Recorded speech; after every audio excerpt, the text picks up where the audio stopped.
para recordar dónde estuvisteis, por dónde anduviste, con quién tuviste pláticas, etc.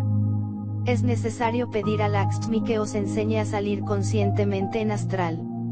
Es necesario tener una paciencia tan grande como la del santo Job para aprender a salir conscientemente en cuerpo astral. Recordemos que el grado de aprendiz es de 7 años y que solo después de 7 años comienzan los primeros relámpagos de la iluminación. Nosotros advertimos para que los estudiantes sepan a qué atenerse. Los curiosos, los profanos y profanadores del templo es mejor que se retiren. Esta ciencia no es para los curiosos. Conforme el devoto practica magia sexual con su esposa sacerdotisa, conforme su conducta se hace cada vez más recta, conforme se va santificando, comienzan a reflejarse en su astral y en su mente los esplendores y poderes del íntimo, el espíritu. Entonces viene la iluminación. Ese es el camino, empero, dicha iluminación solo es después del grado de aprendiz. Estamos hablando en términos de masonería oculta. A todo verdadero candidato preparado para la iluminación se le podrá reconocer y comprobar con la escuadra y el compás. Cuando el espíritu y la humana personalidad actúan ordenadamente y con plena armonía, el devoto está preparado para la iluminación. Quienes se quejan de no estar iluminados, no pueden resistir la prueba con la escuadra y el compás. Cuando el cuaternario inferior obedece fielmente al espíritu, el resultado es la iluminación. Mientras el cuaternario inferior no obedezca al espíritu, es decir, mientras la humana persona no sepa obedecer al espíritu, es imposible la iluminación. El devoto debe purificar diariamente su recámara con sahumerios especiales. El incienso purifica el cuerpo astral. Un buen incienso atrae a los grandes maestros que necesitamos para nuestro trabajo. Podemos mezclar incienso con benjuí. El benjuí purifica el astral y desvanece los pensamientos groseros y sensuales. Puede mezclarse el benjuí con el incienso dentro de un pebetero, o quemando todo entre un braserillo. Esto es lo más práctico. La esencia de rosas también puede mezclarse con estos perfumes para purificar el ambiente. Es bueno recordar que las rosas tienen un gran poder. La rosa es la reina de las flores. Es necesario que la rosa del espíritu abra su fragante y delicioso capullo sobre la cruz de nuestro cuerpo. Recomendamos el olíbano también para formar ambiente devocional en la recámara nupcial. El esposo y la esposa deben vivir entre los perfumes y el amor. El incienso y los perfumes arden deliciosamente en todos los templos indos, parsis, jainos, sintoístas, etc., etc. Nunca faltaron los inciensos y perfumes en los templos de Grecia, Roma, Persia, etc., etc. El devoto necesita muchísimas purificaciones y santificaciones para llegar a la iluminación. Indicación especial. Jesús, el gran hierofante, dijo: ayúdate que yo te ayudaré. Así pues, el estudiante gnóstico debe tener en cuenta estas palabras del maestro. Los mantras para salir en cuerpo astral, tal como los hemos enseñado en este capítulo, son maravillosos. La invocación al maestro Lakshmi es magnífica, maravillosa, pero el estudiante gnóstico debe ayudarse, debe concentrarse en el ombligo, debe adormecerse cantando los mantras mentalmente, y cuando ya se halle dormitando, cuando sienta esa lasitud propia del sueño, imagínese ser un viento, un gas, algo sutil, siéntase ser todo aéreo y gaseoso, y en ese estado, sintiéndose así, etéreo y sutil, olvídese de la pesantez del cuerpo físico, piense que puede volar donde quiera porque no tiene ya pesantez de ninguna especie, salte de su cama olvidado de su cuerpo físico, sintiéndose ser nube, aroma, brisa, aliento divino. No se trata de saltar mentalmente, es urgente que todo esto se traduzca en acción, en hechos concretos. Una vez fuera del cuerpo físico, salga de su casa y diríjase en cuerpo astral a la iglesia gnóstica o a cualquier lugar donde usted quiera. Con cuerpo astral se puede viajar a otros planetas, con cuerpo astral se pueden visitar los sitios más lejanos del cosmos, los templos de misterios, etc., etc. Con cuerpo astral podrá el devoto estudiar los registros acásticos de la naturaleza, y conocer todos los acontecimientos pasados, presentes y futuros. Hay una profecía oriental que asegura que a fines de este siglo XX los científicos tendrán aparatos radiotelevisores especiales para estudiar los registros acásticos de la naturaleza. Entonces podrá la humanidad entera ver en la pantalla toda la historia de la Tierra y de sus razas. Toda la historia viva de los grandes hombres como Jesús, Mahoma, Buda, Hermes, Quetzalcóatl. Actualmente se lucha en el sentido de perfeccionar la radio hasta captar los discursos de Cristo, Cicerón, Orfeo, etc. Esas ondas existen porque nada deja de vibrar en la naturaleza y solo es cuestión de perfeccionar la radio y la radiotelevisión.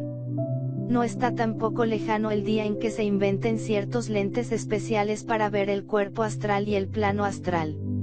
La Gran Logia Blanca está iniciando este tipo de inventos y descubrimientos científicos.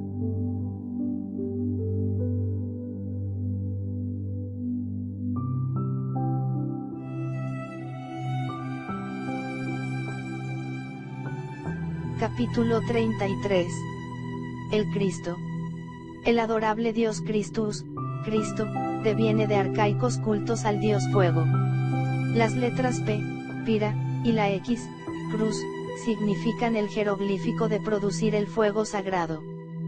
Cristo fue adorado en los misterios de Mitra, Apolo, Afrodita, Júpiter, Yanou, Vesta, Baco, Astarte, Demeter, Quetzalcóatl, etc. Jamás ha faltado en religión alguna el principio Cristo. Todas las religiones son una sola. La religión es inherente a la vida como la humedad al agua. La gran religión cósmica universal se modifica en millares de formas religiosas. Los sacerdotes están plenamente identificados unos con otros en todas las formas religiosas por los principios fundamentales de la gran religión cósmica universal. No existe diferencia básica entre el sacerdote maometano y el sacerdote judío o entre el sacerdote pagano y el cristiano legítimo. La religión es una, única y absolutamente universal. Las ceremonias del sacerdote sintoísta del Japón o de los lamas mongoles es similar a las ceremonias de los brujos y hechiceros del África y Oceanía.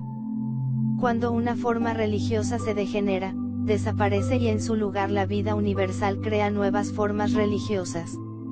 El auténtico cristianismo gnóstico primitivo viene del paganismo. Antes del paganismo se veneró en todos los cultos al Cristo cósmico. En Egipto, Cristo era Osiris y quien lo encarnaba era un osirificado. En todas las épocas han vivido maestros que se han asimilado al principio crístico universal infinito. En Egipto, Hermes fue el Cristo. En México, el Cristo fue Quetzalcóatl. En la India sagrada, Krishna es Cristo. En la Tierra Santa, el gran gnóstico Jesús, educado en la tierra de Egipto, fue quien tuvo la dicha de asimilarse el principio crístico universal y por ello mereció ser rebautizado con la seidad del fuego y de la cruz, Christus. El nazareno Jesús Yasas Zeus, es el hombre moderno que encarna totalmente el principio crístico universal. Antes de él, muchos maestros encarnaron ese principio crístico del fuego. El Rabí de Galilea es un dios porque encarnó totalmente al Cristo cósmico. Hermes, Quetzalcóatl, Krishna, dioses son porque también encarnaron al Cristo cósmico. Es necesario adorar a los dioses, ellos ayudan a sus devotos.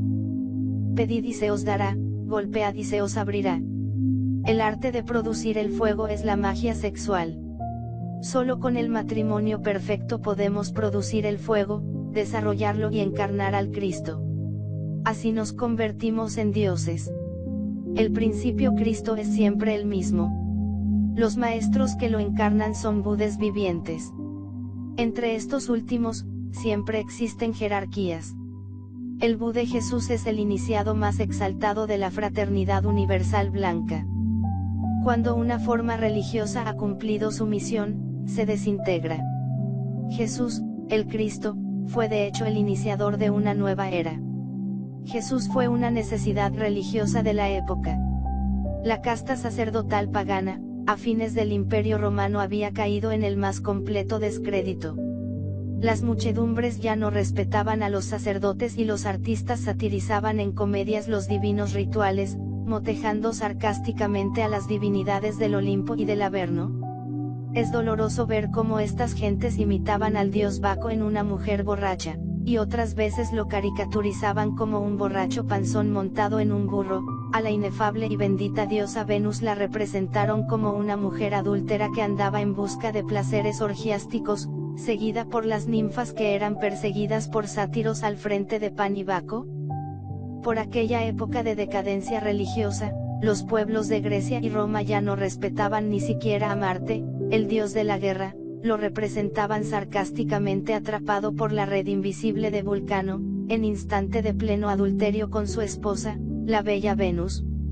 La forma como se burlaban del ofendido, el sarcasmo, la ironía, etc., revelan, a las claras, la decadencia del paganismo. No se salvó de la profanación ni siquiera Júpiter Olimpo, el padre de los dioses, pues lo representaban sarcásticamente en muchas sátiras ocupado en seducir a diosas, ninfas y mortales. Príapo se convirtió en el terror de los esposos, y el Olimpo, antigua morada de los dioses, en una desenfrenada bacanal. El terrible Averno, infierno, gobernado por Plutón, fuente de terror de innumerables siglos, ya no espantaba a nadie y fue entonces comediado con intrigas de todo género, sarcasmos y burlas que hacían reír a todo el mundo.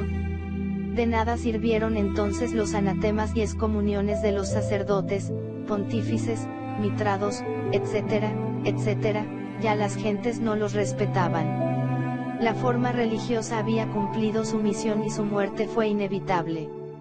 La mayor parte de los sacerdotes se degeneraron entonces y se prostituyeron en los ya degenerados templos de Vesta, Venus, Afrodita y Apolo. Por aquella época fue cuando muchos sacerdotes paganos se convirtieron en vagabundos, comediantes, titiriteros, limosneros. Las personas comunes y corrientes se burlaban de ellos y los corrían a pedradas. En eso terminó la forma religiosa del paganismo romano. Ya esa forma había cumplido su misión y ahora no le quedaba más remedio que la muerte. El mundo necesitaba algo nuevo. La religión universal necesitaba manifestarse con una nueva forma. Jesús fue entonces el iniciador de esa nueva era. Jesús, el Cristo, fue de hecho el héroe divino de la nueva edad. El concilio de Nicea celebrado en el año 325 no creó un nuevo héroe, como suponen los cerdos del materialismo. En el concilio de Nicea se reconoció oficialmente una doctrina y un hombre. La doctrina fue el cristianismo primitivo, hoy desfigurado por la secta católica romana. El hombre fue Jesús. Muchos hombres se habían declarado avatares de la nueva era, pero ninguno, a excepción de Jesús, había enseñado la doctrina de la nueva era. Los hechos son los que hablan y Jesús habló con hechos, por eso se le reconoció como iniciador de la nueva era. La doctrina de Jesús es el esoterismo crístico, la religión solar de todas las edades y siglos. El gnosticismo enseñado por Jesús es la religión del sol, el cristianismo primigenio de los dioses de la aurora. En el concilio de Nicea se le dio de hecho personería jurídica a una nueva forma religiosa que había soportado, durante mucho tiempo, persecuciones y martirios espantosos. Basta recordar los circos de leones en tiempos de Nerón, cuando los cristianos eran echados a la arena para ser devorados por estas fieras. Recordemos las épocas de las catacumbas y los sufrimientos de todos aquellos gnósticos. Era muy justo que en el concilio de Nicea se reconociera definitivamente, en forma totalmente oficial, una doctrina solar y un hombre que había encarnado al Cristo cósmico. Aclaramos que los dioses santos de las religiones egipcias, griegas, romanas, ibéricas, escandinavas, gálicas, germánicas, asirias, arameas, babilónicas, persas, etcétera, etcétera, no han muerto. Esos dioses cumplieron su misión y luego se retiraron, eso es todo. En un futuro Mahambantara esos dioses inefables y sus religiones divinas volverán en su tiempo y en su hora para una nueva manifestación. Cuando una forma religiosa desaparece, entrega sus principios ecuménicos universales a la forma religiosa que le sucede, Esa es la ley de la vida. Jesús tiene los divinos atributos de Krishna,